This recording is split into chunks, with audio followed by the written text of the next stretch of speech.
जय माता दी। हिंदी पंचांग के अनुसार भाद्रपद महीने के शुक्ल पक्ष की तृतीया तिथि को हरतालिका तीज का व्रत रखा जाता है, जिसे तीजा व्रत भी कहते हैं। आज की इस वीडियो में आप हरतालिका तीज की तिथि और शुभ मुहूर्त के साथ साथ प्रदोष काल के समय के बारे में और पूजा विधि के साथ व्रत से जुड़े कुछ अनिवार्य नियमों के बारे में जानेंगे। शास्त्रों में इस दिन भगवान शिव और देवी पार्वती की पूजा का विशेष विधान बताया गया है। इस दिन सुहागिन महिलाएं निर्जल और निराहार व्रत रखकर अपने पति की लंबी आयु की कामना करती हैं। कहा जाता है कि माता पार्वती ने भी भगवान शिव को पति रूप में प्राप्त करने के लिए ही हरितालिका तीज का व्रत किया था।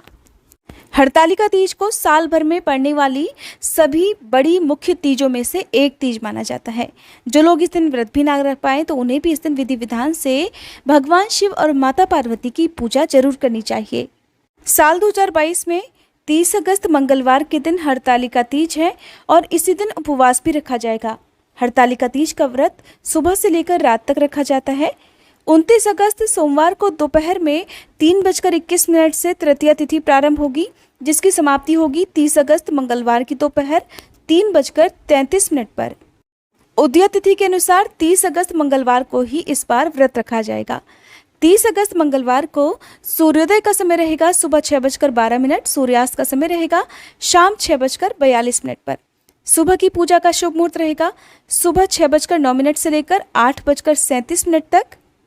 अब जानिए इस दिन रहने वाले कुछ विशेष शुभ मुहूर्त के बारे में।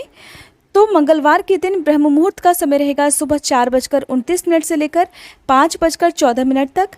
अभिजीत मुहूर्त रहेगा सुबह 11:56 से लेकर 12:47 तक। अमृत काल का समय रहेगा शाम 5:38 से लेकर 7:17 तक।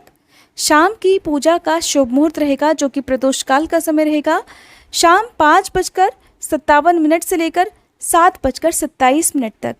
हरतालिका तीज के दिन तीज माता की पूजा भी की जाती है और इस दिन सुबह और प्रदोष काल के समय दोनों ही समय में पूजा जरूर करनी चाहिए। प्रातःकाल स्नान करने के बाद सुबह को व्रत का संकल्प लेकर पूजा करने के लिए भगवान शिव और माँ पार्वती और भगवान गणेश जी की रेत और काली मिट्टी मिलाकर प्रतिमा बनाई जाती है। साथ ही इस दिन सुहागिन महिलाओं को 16 श्रृंगार करके ही पूजा करनी चाहिए, क्योंकि ये व्रत पति की लंबी आयु की कामना से रखा जाता है। तो आज के दिन एक चौकी पर साफ पीला या लाल वस्त्र बिछाकर उस पर इन सभी प्रतिमाओं को स्थापित करके उनका विधिवत पूजन किया जाता है। तिलक लगाकर श्रृंगार किया जाता है। माता पार्वती को 16 श्रृंगार की वस्तुएं अर्पित की जाती हैं। साथ ही मौसमी फल, धूप, दीप जलाकर पूजा करके मंत्रों का जाप किया जाता है। पूजा में आज के दिन सुहाग का सामान और लाल सिंदूर और लाल चूड़ियां रखकर मीठे का भोग लगाया जाता है। मालपुए का या दूध से बनी मिठाइयों का भोग आज के दिन आप लगा सकते हैं। सबसे अंत में व्रत की कथा पढ़कर या सुनकर आरती की जाती है। अगले दिन सुबह सूर्योदय के बाद ही इस व्रत का पारण किया जाता है। जो लोग इस दिन सारा दिन निर्जल ना रह पाए तो रात के समय आप पूजा करके आचमन जितना पानी ले सकते हैं या फलाहार भी कर सकते हैं। आपकी सामर्थ्य अगर निर्जल रहकर रखने की नहीं है तो ऐसे में आप जब भी सुबह को व्रत रखें तो उस समय आप जल के साथ इस व्रत को रखने का संकल्प भी ले सकती हैं। शास्त्रों में हरतालिका तीज व्रत का विशेष महत्व होता है। इस दिन महिलाएं 16 श्रृंगार करके अपने पति की लंबी आयु की कामना से इस व्रत को रखती हैं। केवल सुहागिन महिलाएं ही नहीं बल्कि कुंवारी कन्याएं भी इस दिन व्रत रख सकती हैं। कहते हैं कि देवी पार्वती ने भी भगवान शिव को पति रूप में प्राप्त करने के लिए ही ये व्रत रखा था।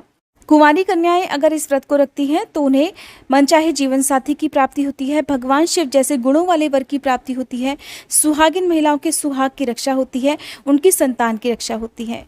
कहते हैं कि जिन लोगों के विवाह में बाधा आ रही हो उन्हें आज के दिन यानी कि हरतालिका तीज के दिन पार्थिव शिवलिंग बनाकर 21 बेलपत्र अर्पित करके पार्थिव शिवलिंग की कम से कम 3 बार परिक्रमा करनी चाहिए। ओम नमः शिवाय मंत्र का 108 बार जाप करना चाहिए।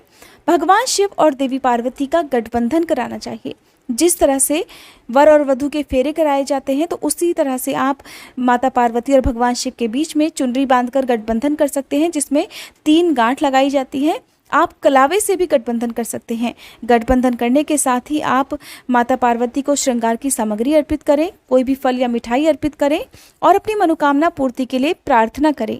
ओम उमा महेश्वराय नमः इस मंत्र का 108 बार जाप करने से जिन लोगों के विवाह में बाधा आ रही हो उनका विवाह भी शीघ्र हो जाता है, वैवाहिक जीवन भी सुखद होता है। हरतालिका तीज के कुछ जरूरी नियमों के बारे में भी जान लीजिए। अगर आप ये व्रत पहली बार रख रही हैं तो ये बातें आपको जरूर जाननी चाहिए। हरतालिका तीज का जो व्रत है वो बिल्कुल करवा चौथ के व्रत की तरह किया जाता है। ये व्रत निराहार और निर्जल रखा जाता है। इस व्रत में सुबह के समय सरगी खाई जाती है। पहली बार हरतालिका तीज का व्रत रखने वाली जो भी महिलाएं हैं, फिर उन्हें आजीवन इस व्रत को रखना चाहिए। केवल कुछ विशेष परिस्थितियों में ही आप इस व्रत को बीच में छोड़ सकती हैं। साथ ही यदि पीरियड्स इस दिन महिलाओं को हो जाते हैं तो पीरियड्स के समय में भी आपको ये व्रत रखना होता है। आप खुद से पूजा नहीं कर सकती हैं, लेकिन आप अपने घर के ही किसी महिला से, किसी कन्या से इस दिन पूजा करवा सकती हैं और दूर बैठकर ही आप कथा भी सुन सकती हैं। और इसके अलावा मानसिक रूप से मंत्रों का जाप करके भी आप इस व्रत को रख सकती हैं।